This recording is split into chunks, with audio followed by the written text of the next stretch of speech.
Everything Under is a 2018 debut novel by Daisy Johnson, which tells the story of abandonment and later reconnection of a mother-daughter duo Sarah and Gretel. I blindly picked it up last summer, reading it amidst a massive heatwave. Gretel's recollection of her past, on the contrary, is set against British countryside in winter. Homeless, jobless, and surrounded by murky, poisonous water, two main characters seek refuge on a boat. There is a mysterious figure lurking at the back of their minds, a boy named Marcus, who briefly resided with Gretel and Sarah that notorious winter. As I am trying to solve the puzzle of what truly happened and what Marcus got to do with it, Gretel's investigation leads to a revelation. Marcus was actually a daughter of Sarah and a local fisherman, who was adopted and accidentally fulfilled a prophecy of killing her father and sleeping with her mother. After receiving the upsetting prediction as a teenager, she fled the house, adopting a new persona and a name to conceal the past, setting that prediction in action. So I sit there with a few pages left and realize how behind a total shift in setting and atmosphere, gender swapping, and a story about rekindling of a mother-daughter relationship, Daisy Johnson concealed a famous Greek myth about King Oedipus, who fulfills the same prophecy literally in an attempt to prevent it. So it's a retelling of a myth, and we're not going to say what myth it is, but I love the idea of retelling. I love the idea of taking something ancient and destroying it and rebuilding it and seeing what I could do with it, you know, seeing if I can make it feminist and contemporary and wild. The myth was hidden in plain sight this whole time. And even though I attended a class on Greek literature as a part of my degree, I was not able to spot those twists a mile away. Nevertheless, it also sparked my interest in some other IPs that do this trick with a varying degree of success. What do they add or strip away from the source material? How do they reflect the changing values of the society and time period they were made in?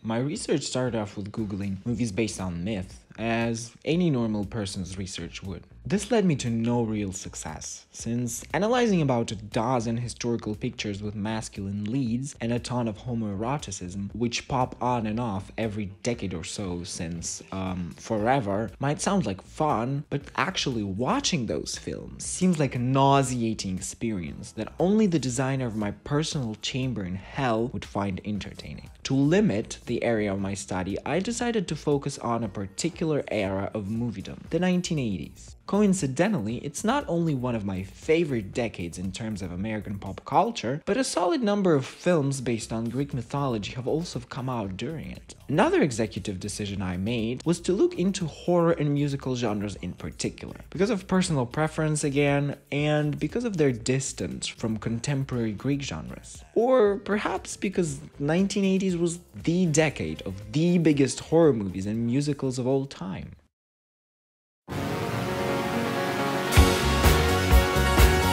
Xanadu is a movie of contradictions. It can be described as both strange and weirdly normal, iconic and panned by critics and audiences, imaginative and devoid of creativity, profound and shallow, trend-chasing and sincere, but no one can deny its cult classic status. As the inspiration behind the Worst Movie of the Year award, the picture is oozing with intriguing narratives, which makes focusing only on its artistic vision seem like missing out on a part of fun that comes from discussing the film. In order to start this story somewhere, we need to look at the year Xanadu has entered production, 1979. And it's not a coincidence that there was not one, not two, but three roller skate disco movies that have come out in a span of 10 months. Skate Town USA, Roller Boogie, and Xanadu. They were all trying to cash in on a craze sweeping the nation. Everybody from Cher to Your Mom were out on the local roller disco, but the latter probably didn't produce a record about it.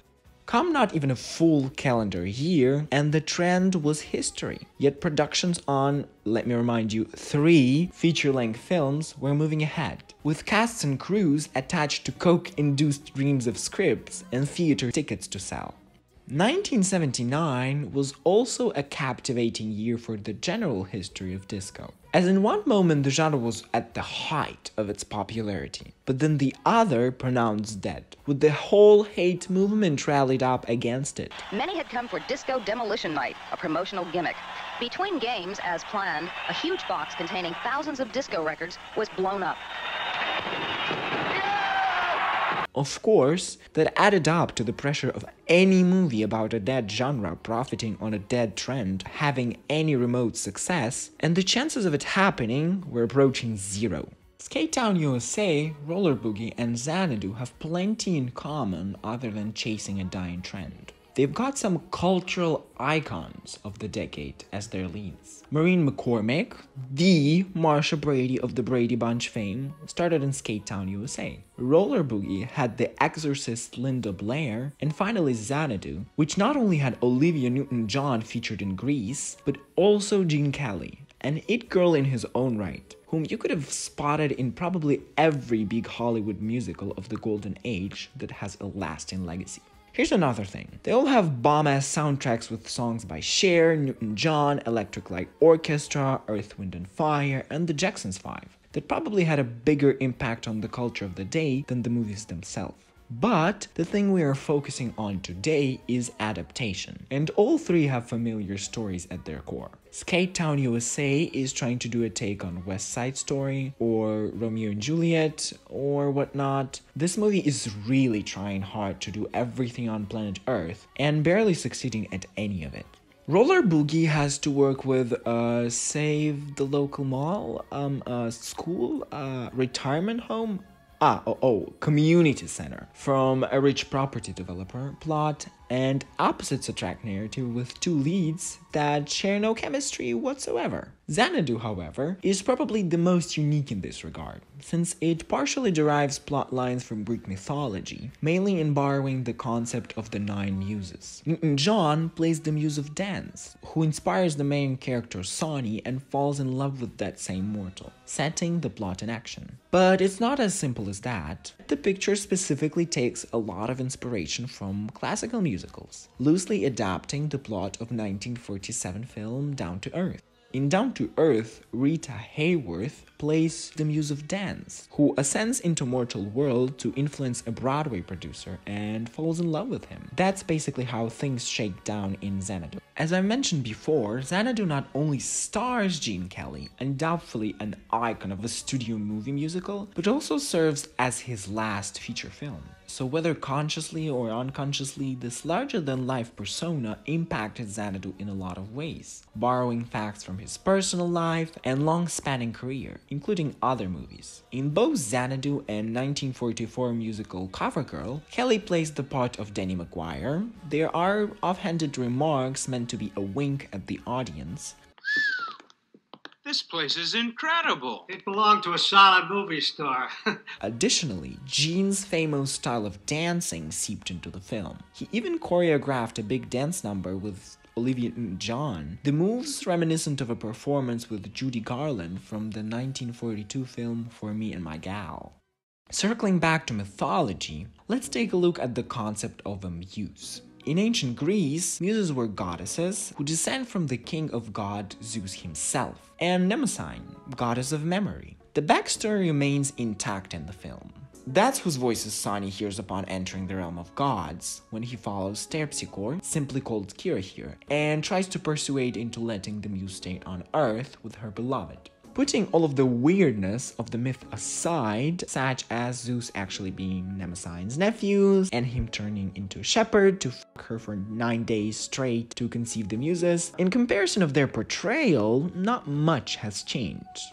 Mnemosyne was described as of great beauty, the queen of order if you think of it, as memory seemed so crucial to an oral, mostly illiterate society. And Zeus, a wise, masculine king, whose authority and reasoning is beyond questioning, even if he acts angrily or stupid. These ideas of gender roles haven't evolved much in last 2,000 years, so in Xanadu, even though we don't see them, their voices match characteristics from mythology. Sonny! You leave now and you leave without Kira. Masculine Zeus is being persistent and firm, On the other hand, dear, rules were made to be broken. We'll talk about that later. while feminine Mnemosyne is persuasive and gentle. Maybe just one moment, darling. Well, maybe just one moment. Changing her partner's mind with warmth. The only change I could highlight here is this heteronormative interaction between the gods, which would be very uncommon for mythology. Not only gods didn't conceive themselves to be monogamous and would fuck anything alive or dead, they also rarely got the chance to hang out with their one-night stands, or in case of Zeus and Mnemosyne, 9-night stands. Moreover, the Olympians would definitely win an I don't give a fuck war, because almost never would they go around and mentor their children, or even talk to them at all for that matter. So this whole hubby-wifey charade is a very modern alteration, shaped by idyllic patriarchal views at male-female dynamics, though I'd hardly call it a positive one. What about the muses themselves? I think in our modern interpretation, muse is a static, passive figure who, rather than being intelligent or genius on her own merits, despite perhaps having some remarkable qualities like beauty, or even being completely ordinary, was meticulously picked out in the crowd and gifted a status of inspiration by an artist, bestowed a glance of a genius, allowed to transcend the human form and forever stay in a realm of art. Which sounds like a description of an object, and that's how muses are basically seen, since only through objectification you can become one. The image of a muse as a loved object who inspires the male artist, while she herself remains silent, is deeply ingrained in contemporary culture. Man creates, woman inspires. Man is the maker, woman is the vehicle of a male fantasy, an object created by the male imagination, incapable of any kind of agency herself. In short, this image of the muse denies woman's active participation in artistic creation and silences female creativity. On the contrary, the etymology of the word muse in ancient Greek implies them to be active subject, deriving from two roots, meaning from where to think, setting in place a hierarchy where they are above the mortal artists, creators rather than crafted objects. In myths, muses are the patrons of the arts, blessing humans with inspirations for their work, which wouldn't exist without the interference of immortals. The 9 muses are in close proximity to Apollo, god of music and dance, but instead of leading them, he's more of a friend who sometimes either has children with them or dates their children, and they have plenty adventures separate of each other. The muses also share a lot of authority, and undermining it always has daunting ramifications. For example, Thamyris, a very messy homosexual singer, fancied the same man as Apollo, and after those two rode off to sunset together, challenged Muse's ability to sing as well as him,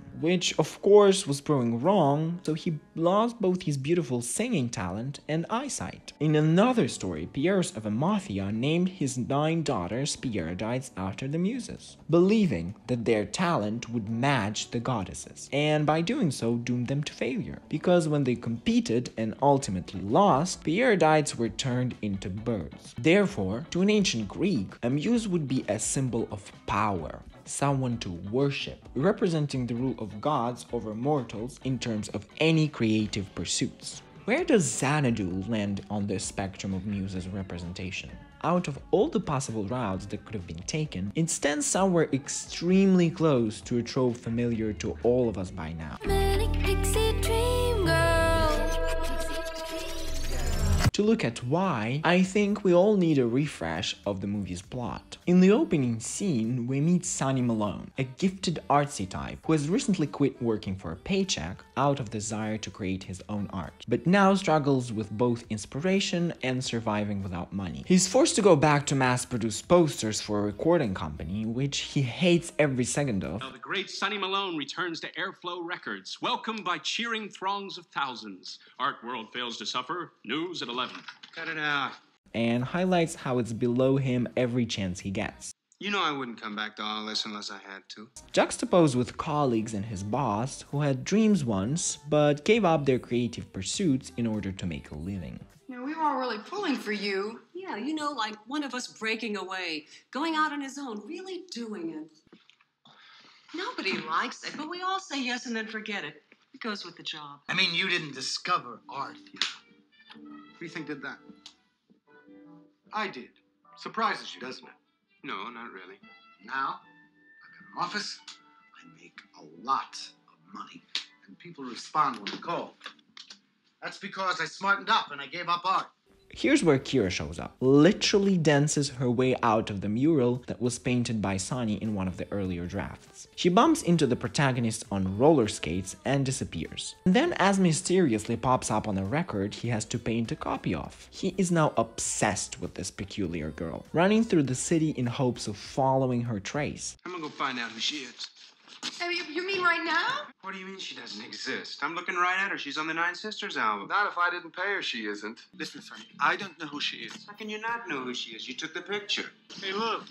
You seen her around here?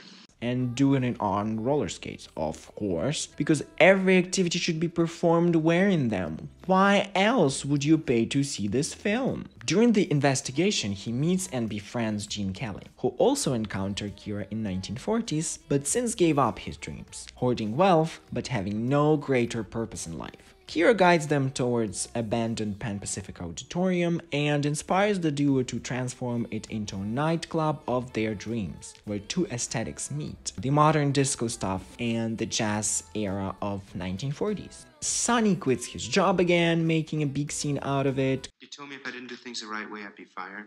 Well, you were right. Huh? I'm fired!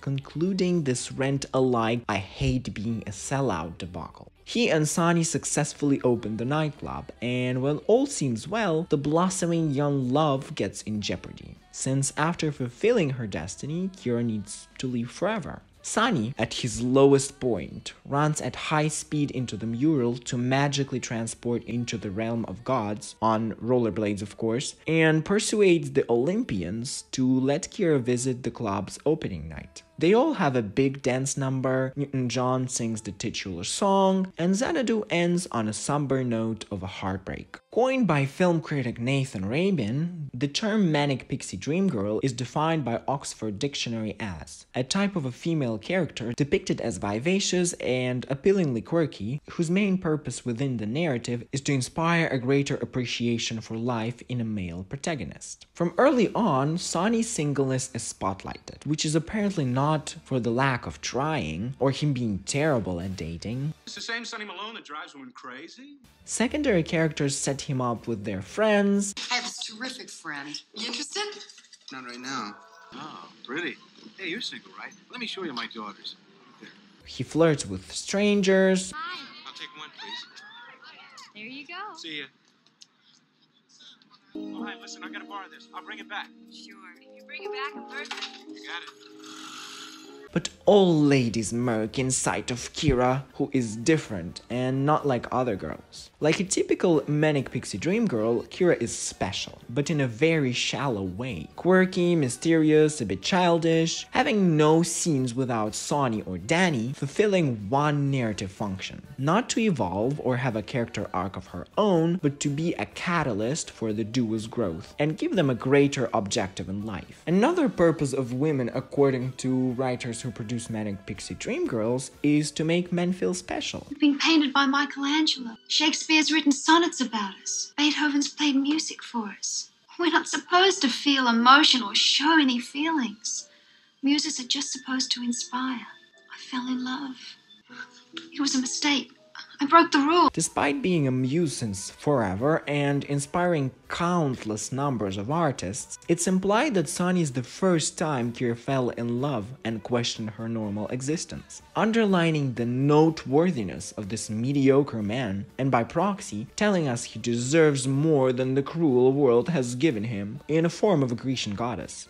Not to mention this patriarchal desire to be the first in a woman's life, both romantic and sexual. Remember I described muses as being of strong character and will? Xanadu robs Kira of her agency.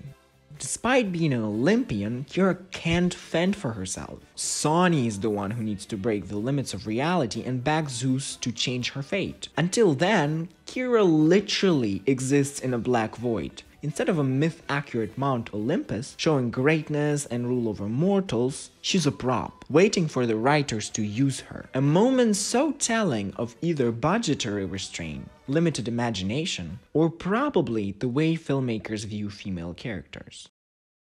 One more thing I wanted to quickly touch on is the way characters are dressed. There is a musical sequence midway through Xanadu, where the vocal point of the characters comes through in costuming. Nostalgia for the glamorized past in Denny and his wardrobe meets contemporary youth culture and rebelliousness in Sonny's, to create a mix of both and give birth to something new. Denny and Sonny are brainstorming ideas for the club. Denny describes his favorite elements of the 40s jazz era, Lots of glamour. Everybody dressed in elegance and style. while Sonny wants disco-infused Fantasia on roller skates. He's wearing electric orange, synthesizer, heavy percussion, electric guitar. It is visualized by two groups of dancers performing time capsule skits from both eras. The score switches accordingly with the camera moving from one to another. Slowly, the dancers and the soundtrack start meshing more and more, leading to them fully becoming one indistinguishable panorama by the end of the number. Olivia Newton-John's character in this regard fulfills the role of a bridge between the duo, wearing both contemporary costumes and this Grecian-inspired dress that serves as her main attire in Xanadu. It's a flowy breathing fabric that isn't particularly accurate for the time period, but evokes a similar vibe to most available depictions of the Muses. The dress represents Kira's freedom from restraints of mortal's life, like money or aging, her free-spirited nature encapsulated in a white cotton goddess wear that makes her flow through every scene, contrasting with the boys in tight power suits or as tight bell-bottom jeans. The only thing that disrupts the illusion is a pair of high heels instead of flats or sandals. But those shoes, or roller skates Kira switches to from time to time, convey her closeness to disco culture, to 1980s, to Sonny, grounding the muse, locking a part of her being on Earth. Xanadu is not a great movie by any merits. It has no real plot, annoying main character, and unused potential to explore Greek mythology through a modern lens. It shows us a watered-down version of mythology, creates an outdated view of the Muses, rather than applying any critical lens to look at them. Despite being a box office failure, it jump-started the career of Don Bluth, being his first post-Disney project, serves as the first choreographing gig for Kenny Ortega, whose career now spans over 4 decades. The film produced a #1 hit album for Newton-John, created a whole award ceremony, though celebrating bad movies, influenced a cult following, inspired other artists, which led to a critically acclaimed and successful adaptation in a form of a Broadway musical. And to gain all that, Xanadu must have done something right. Was the mythology utilized as well as I was hoping for when I sat down to watch it? No. But is it a good time capsule of the era, and did I have a great time? Any paper examining 1981's Butcher Baker Nightmare Maker, 1983's Night Warning, or 1987's Evil Protege, they all are the same movies re-released several times under different names, labels it as an underrated 80s gem.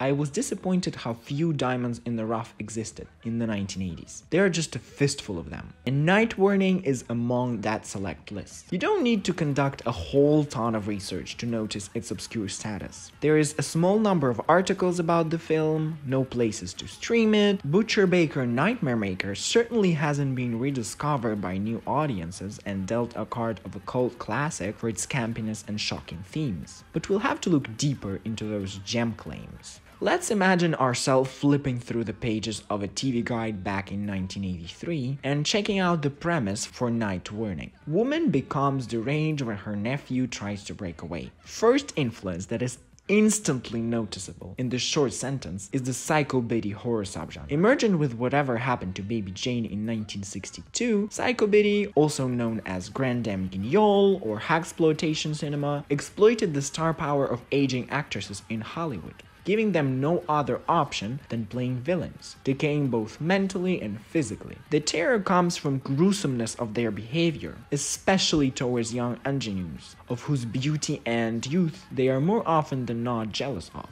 Hag horror exploded in popularity in the 60s, and the trend continued well into the 70s, but was overthrown by a new emerging genre, slasher, which might come to you as no surprise, was also a big inspiration for Butcher Baker Nightmare Maker. The hagsploitation peeks through in the character of Aunt Cheryl, who's raising the protagonist Billy after his parents died in a car crash. As he turns 17 and is applying for a basketball scholarship to go out of town for college, Cheryl begins to lose the plot. She constructs a plan to keep the boy in a house for as long as possible, by harassing a local repairman and staging it as a rape attempt. But when he won't budge, Cheryl murders the man in absolute rage. Even though Susan Tyrrell, who portrayed the hag in question, was only 36 at the moment of filming, the qualities of the genre are undeniable. Obsessive and neurotic nature of a female character who had a traumatic experience in her youth now goes on a murder spree after her normal state of things has been threatened. Tyrrell, involved in Andy Warhol's crowd in New York and plenty of Broadway productions, enjoyed the reputation of a character actress, and was probably most known for her Academy Award-nominated role of Oma in Fat City. Her performance in Butcher Baker Nightmare Maker is over the top, grotesque, extreme, and campy. She chews the scenery to bits and pieces, jumping from gentle delivery to yelling in seconds. All intentional choices on her and director's William Asher's part. Very on brand for Graham Dame, and Cheryl has a peculiar relation with sex. She's extremely overprotective of Billy's virginity and is persistently against any romantic endeavors. Seemingly, Cheryl's sexual life stopped the day she gave birth to Billy, a twist that is revealed later on in the film. She's stuck in the past, reminiscing about good old days with the corpse of her dead teenage boyfriend in the basement. You're the only one I can talk to. Billy's not going. I fixed it. He's gonna stay here with us. As I mentioned before, the hag character is usually opposing a young woman, manifested in Butcher Baker Nightmare Maker by Julie, Billy's girlfriend. Tyrrell's character has no choice but to compare herself to Julie and the girl's adolescent beauty. Funny when in reality actresses were only 6 years apart. At one point, Cheryl maniacally cuts her hair in order to appear younger, but it has the opposite effect, aging her and conveying the internal state of madness. Grande Dame Guignols were mostly portrayed as childless, because fulfilling a role of a mother serves as the main societal lane for women, and making those characters barren is the simplest route for filmmakers to indicate their improper, debilitated status. Cheryl, despite her fertility, never earns the badge of motherhood due to insanity. Butcher Baker Nightmare Maker explores the idea of twisted motherhood. Cheryl is over the point of nurturing, obsessed with accessing the infantilized and obedient version of Billy forever. Her love is corrupt with the desire to control and micromanage. When a parent should let their child blossom into an individual who makes informed choices by themselves, Cheryl instead wishes for a puppet. The character also regards Billy as a replacement for his father/her boyfriend, therefore taking care and providing for her. And as far as I'm concerned, you owe me! For the past 14 years, I've sacrificed everything to bring you up! You're the man of this house! You're staying here, and that's it! You're taking that job! Breaking another unofficial law of parenting, sacrificing oneself for children without expecting the same amount of care in return. This mixture creates the worst criminal offense, incestuous desire towards her own son, which motivates most of Cheryl's actions. Among numerous methods she has tried out to enforce her power over Billy, the one continuously brought up by the script is the poisonous milk she uses to make him impotent, fully incapable of leaving the bed, infantilized, and inadequate. Milk is one of the most obvious symbols of human kindness, and motherhood specifically is flipped on its head. Instead of being a source of strength, it's corrupted. Cheryl attempts to murder Julie and Billy, succeeds in killing their neighbor Margie and Sergeant Cook. Tyrrell's character could never hope for redemption, so there's only one ending in the cards for her, being defeated, which restores the balance in the life of the protagonist. Nevertheless, the concept behind Butcher Baker Nightmare Maker was not to revive psychobilly cinema, but to mix it up with aspects of the unpopular slasher genre. Slasher developed in the mid to late 70s and has really taken off after Halloween became a huge hit, dominating the list of highest grossing films for the next decade. Despite appealing to a young demographic with its adolescent protagonists, who were having sex left and right, tapping into teenagers' post-sexual liberation values, the text itself contradicts it by murdering them for participation in the act, exhibiting very conservative religious morals of the day. This perfectly represents the duality of 1980s, the best time to be an American, if you fit the Reagan-esque definition of it, with gruesome horrors looming over you if you don't.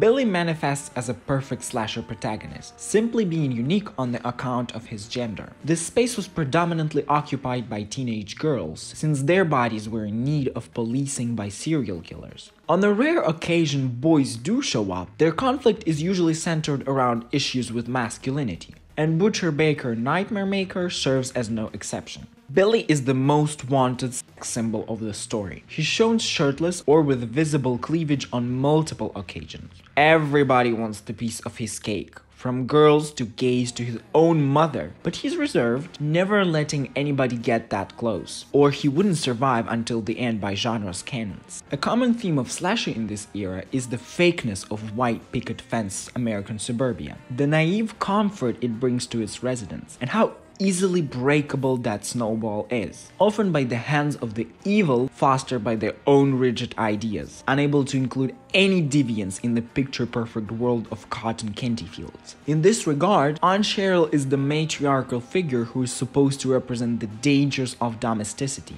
All my life, I have lived in this house. All my memories are in it. And they're not for sale. Forever locked in the house, lacking human connections and variety of experiences, she tries to inflict identical fate on her nephew/son. Cheryl's madness is hidden behind a crafted facade as stable as a glass house, but for other homeowners of suburbia, it's near impossible to see through her, because Cheryl much more closely resembles themselves than their idea of an outsider.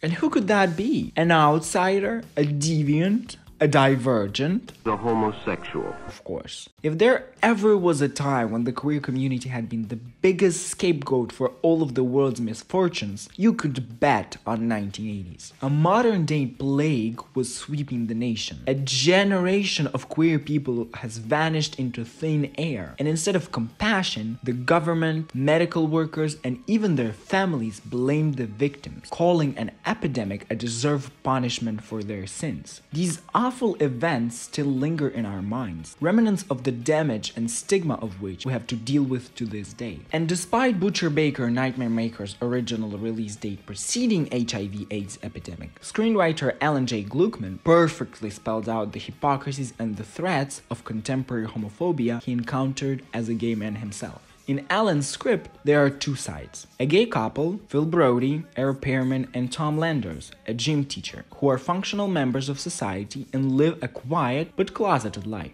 And the side of raging homophobes.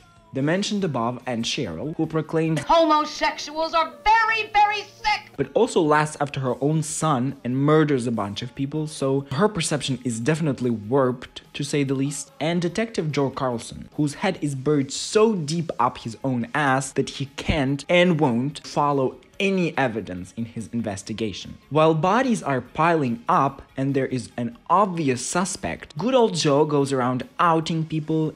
I suggest you resign.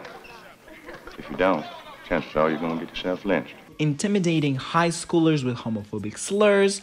Doesn't it bother you that he's a fag? Are you a fag? Threatening said high schoolers. You do that, Billy, so help me God. Break your arm. Pointing guns at said high schoolers, terrorizing a gay person who just lost a lover with lynching, harassing sex workers, just because he presumes that all marginalized people are evil and must be put behind bars or found dead in a ditch. And it's just that, black and white. The homophobes die getting absolutely no redemption, a change of heart, or turned out to be closeted themselves. No explanation or justification is given for their behavior. There are also some gray areas, mainly filled in by Billy and Julie, with Sergeant Cook getting bronze in allyship. He's actively opposing Carlson and conducting his own unbiased inspection of the case, but is left unable to enact any meaningful change without access to systemic power. Despite one of two gay characters dying, Phil Brody's murder is integral to the plot and does not serve as any kind of punishment for his deviance. The gay coach Tom Landers, on the other hand, survives all the way until the credits roll. He isn't revealed to be a bad or mischievous person, fostering an evil plan. No link is made between his marginalized identity and his moral compass. But the writer's comments on the horrors of homophobia aside, what function does homosexuality serve in Billy's story? Billy's queerness is immediately brought up in the first act. His basketball team nemesis exudes a lot of homophobia towards him. Next time, keep your queer hands off of me.